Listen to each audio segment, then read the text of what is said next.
ఏమేమి వేస్తారు ఇప్పుడు ఇందులోన? అల్లం పేస్ట్, ఆయిల్, పెరుగు. Hi friends.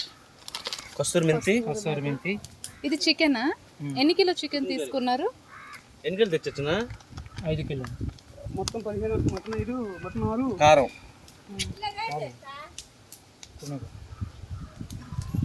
మేమైతే స్పూన్లతో వేస్తాము, మీరేమో లెగ్ పీసెస్. ఇది సాల్ట్.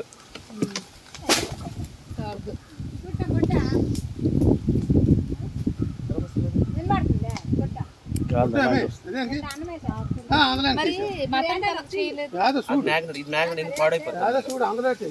ఇది అది మ్యాగ్నెట్ చూడండి ఎలా కలుపుతుంది, ఎలా మనం కలుపుతుంది. ఇది ఇప్పుడు మ్యాగ్నెట్ చేస్తారు మొత్తం. పచ్చిమిరపకాయలు, కరివేపాకు, పుదీనా. డైట్ లైవ్ యూట్యూబ్ లేదు, చాలా ఎడిటింగ్ చేయాలి.